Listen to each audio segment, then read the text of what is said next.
he's just in the door. But this is the first early sign of some real pressure for him.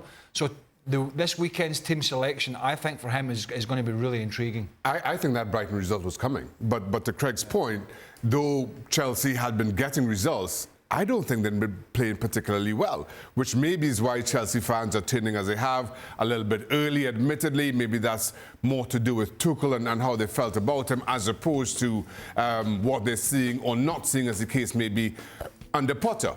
But that Brighton result, surprising in the 4 goals, but a loss not so much. And so for me and Arteta, given the form that Arsenal have been, given how good they've been since that Manchester United defeat, I think they go into this one full of confidence, if not favourites. And while it's always hard to disagree with the bookies, I just don't see Arsenal losing this one.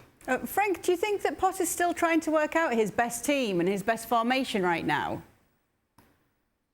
Hopefully, yes, because if he says now that he found it, I would be very surprised. Yeah, of course, he's trying to find the best 11 and see how he can work out, for the future, where you have some injuries and everything. And the bad results tells us that he didn't find yet the right 11 that he wants to use, week in, week out. The thing is, it's a real challenge that is coming on Sunday against Arsenal.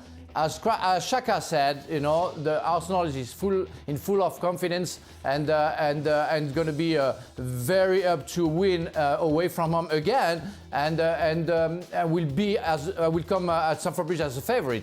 But now Chelsea will have to react. If Chelsea wants to be and finish in the first 4, they will have to beat Arsenal. So if they don't, question mark will keep on going. I agree with Xhaka. Chelsea won many games, but didn't maybe deserve to win because of the way they were playing. And there were so many question marks about the way they're playing, about the horizontal game, that the fact they are gaining the position for doing nothing. We want to see something else coming from Chelsea. We want to see what we see with Arsenal. A direct game, full of confidence, with pace and everything. That's what we want to see. It's going to be very interesting. But yes, Xhaka is right. Arsenal are the favourite for that game. A lot of injuries, but this is big-time football now. A 4-1 defeat at Brighton. You can brush it aside and, come back from it. He did it many times. Reece James, Fofana, Kante, Kepa now, Kovacic, Chilwell, hamstring. But you don't get sympathy when you're managing one of the big 4 or 5, whatever you want to call it. So he's going to have to figure it out. But there is definitely some sort of Thomas Tuchel love in, for some reason, amongst a bulk of the Chelsea fans. And I know he had some success there, particularly the Champions League. But he had his faults. But there is this hankering for why was Thomas Tuchel sacked and just who is Graham Potter to be managing this football club. And that's something that he's carrying with him. I'm sure he's aware of it. I don't buy into that. I think the guy's a very good manager. He's proven it. But the big step now for him is proving it at one of the real big boys. Now, it's early days, and he is up against it in terms of his squad, but he's going to have to figure that out, and he figures it out, and he's going to have to figure it out against one of the most informed teams in the Premier League at home, in front of his own supporters, so the pressure's even more. Any chance of Aubameyang coming back to haunt his old team, Xhaka, and Mikel Arteta in the process? Absolutely. And listen, Aubameyang let his feelings be known when he left, and that kind of resurfaced again recently. And just knowing the mentality of players and previous clubs, it's a possibility. But I am not sure that possibility is one that's playing too heavy in the mind of Arteta. He's focused on who he has. Potter needs Aubameyang to be as good as he promised to be. Maybe we haven't seen the best of him of recent weeks.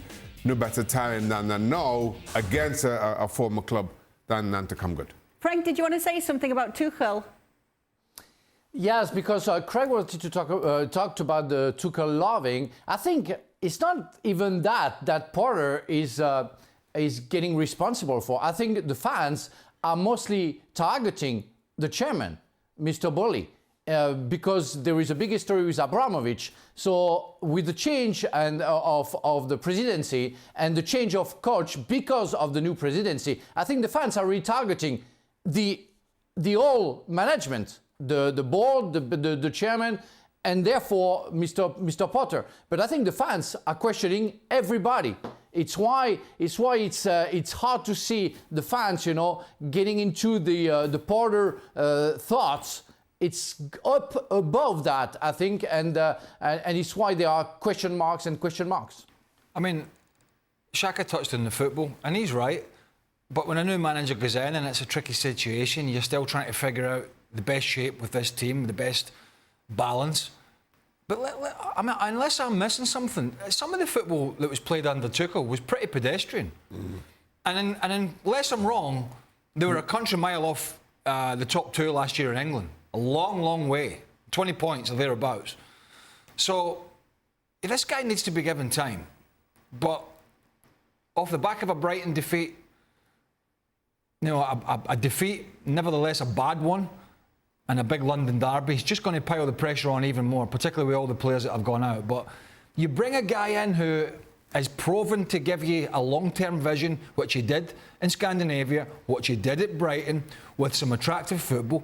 You have to give these people time. I'm not suggesting he's up for the sack, but if you listen to some of these morons out there, the Brighton 4-1 defeat was the end of the earth. The guy needs a bit of time and a transfer window in January, which worries me about the transfer window coming up after the World Cup.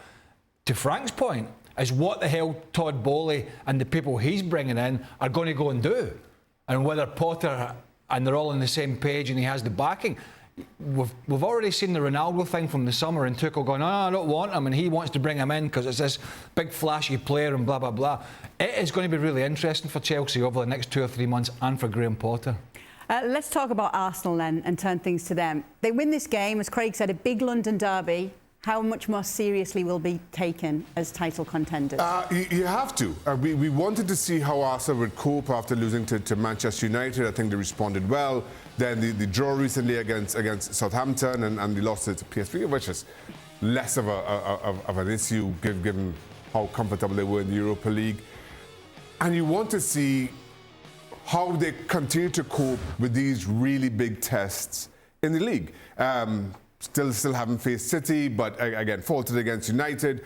What can they do? How can they respond? And the big complaint of Arsenal over the years is a little bit soft in the middle. Just when you want to think that they are good enough, they let themselves down. And now they've been anything but this season. So you really want to see how they come up against, again, tough teams, away from home, a lot of expectation, a lot of pressure given the London derby.